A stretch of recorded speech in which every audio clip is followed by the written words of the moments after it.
and welcome to another edition of King Crush Thursdays, the series where we highlight and uplift Black men, because frankly, not too many people are doing it. My name is Val Gay, and I'm super excited to bring to you today this amazing brother. This brother is, I use the word Renaissance a lot in this series because we have some amazing men, but this brother truly embodies this word in so many senses, including the artistic sense. So he is a style maker, if you will. He's a founder of an international movement for Black men. He's interested in the intersection of Black men and the arts. And he's here today.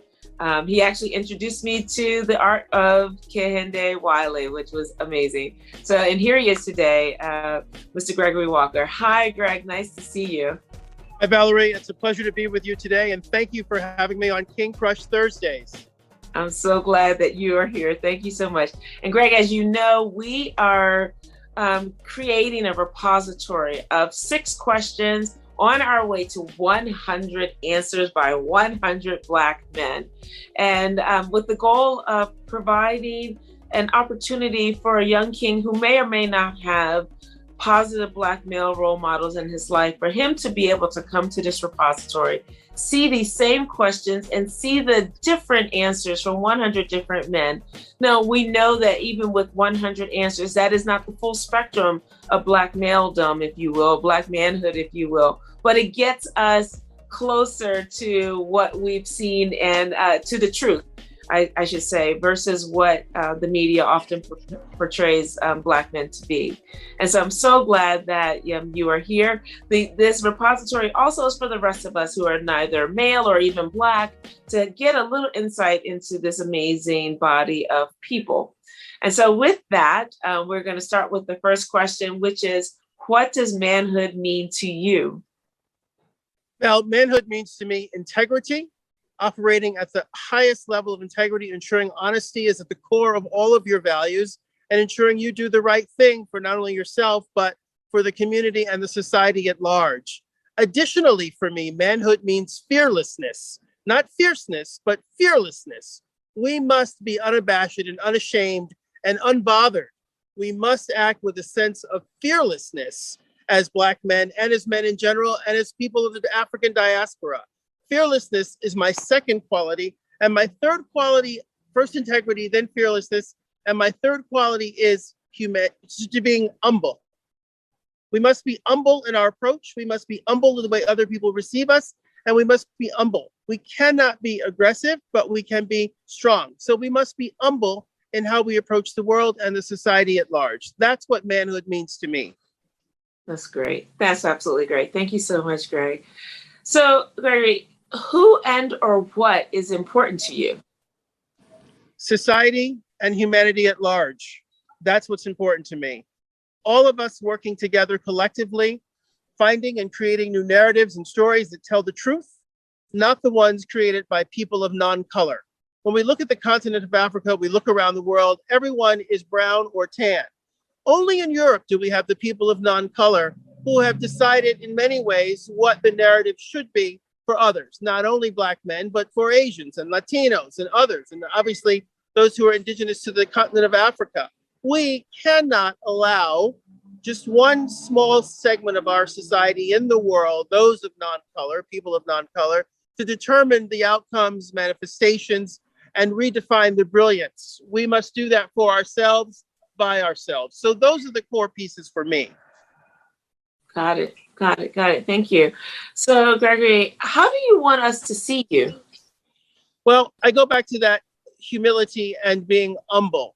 So I don't want to be seen at all. I want my work, the work I have done, the founding of the Brothers Network in 2007 at the height of a global economic pandemic, to speak for itself now into the future. And it's not just me at the Brothers Network. It was founded on the founding principles of James Baldwin and W.E.B. Du Bois.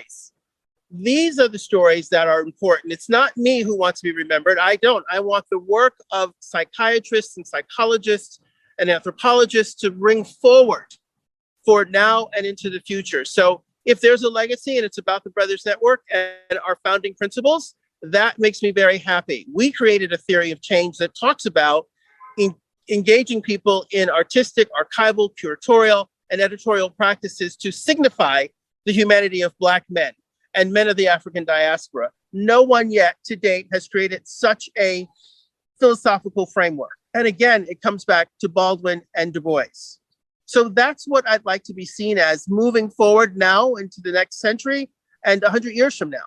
I want folks to realize that this is the way forward, to convince and confirm our humanity through the arts, through culture, through literature, through film, through theater. All of those ways confirms our humanity, not only for Black men, but for the larger society.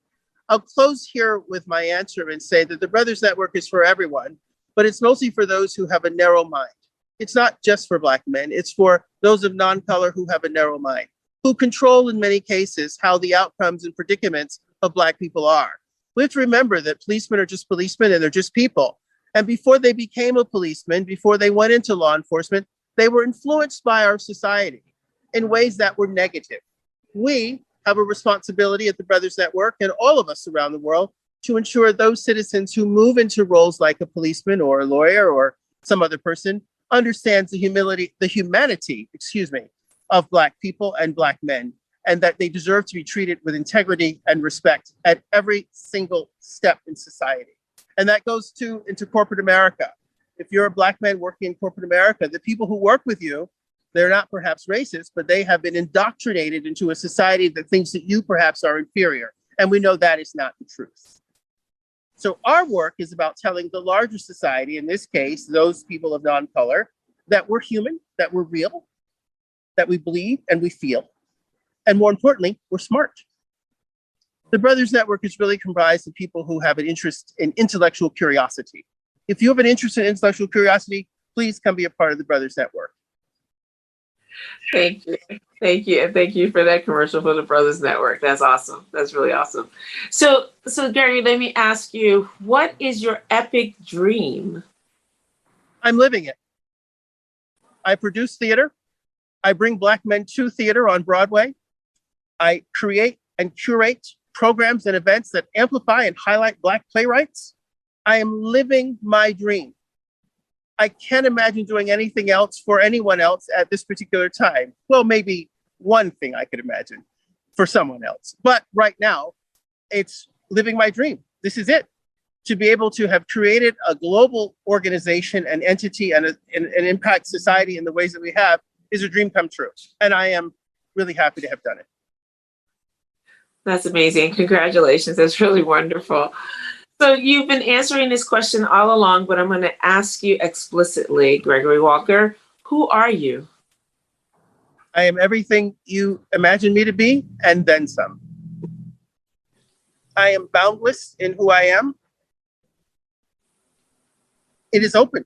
I'm still evolving every single day. I'm learning and growing and reshaping and reframing every single day.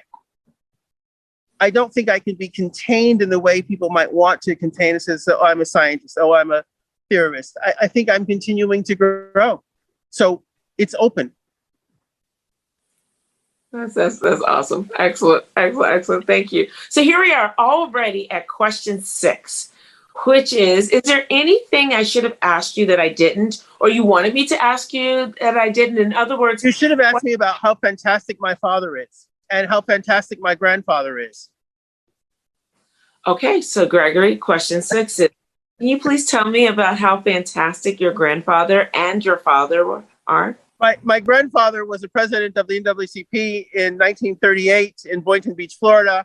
He owned a store. That's my maternal grandfather. And my paternal grandfather also owned a store, also in Boynton Beach, Florida. And my dad owned 6 restaurants and a nightclub in the 1970s in Suburban Connecticut. So I am essentially a 3rd-generation entrepreneur. I happen to be a social entrepreneur, but I am so proud to stand on the shoulders of both those men, all 3 of those men, to be the tall 6'5" that I am. This doesn't happen overnight. It's a long legacy that my father and my grandfather put forward into me about how to build a business, how to build an organization, and how, more importantly, to amplify brilliant Black men and tell their stories and narratives, not only here in America, but throughout the world. That is amazing. And indeed, you should be proud to stand on their shoulders. That's really awesome. And I'm sure I have always been proud of you. That's really beautiful. Thank you. Thank you so much. I really appreciate you joining us. I appreciate you sharing your insight and your wisdom with us, as well as your experiences. I'm so happy to hear that you're living your epic dream, and I'm so grateful for your presence in our overall society. So I honor you, my king, and I wish that you continue to grow and get deeper, and as you impact and touch even more people around the world, to show them the brilliance and the beauty and the multifaceted nature of Black men. It's just absolutely wonderful, and I hope that you get to do that. And thank you so much. Black Beyond Boundaries, that's our tagline. That's always been our tagline. So we appreciate your time and also the attention that you provide for us. Thank you so much, Val. Absolutely. Thank you. And thank you for joining us. And I hope that you got as much out of this episode as I did. Please stay tuned for next week for yet another amazing Black king. And if there is a Black man in your life, a king in your life that you want to see highlighted in this forum, please click the link above or below in my bio or down in the comments below, and click on the questionnaire, and we'll take it from there. And in the meantime, please remember to spread love and have a great day. Thanks so much. And thanks again, Greg. That was really wonderful. Thank you. Thank you.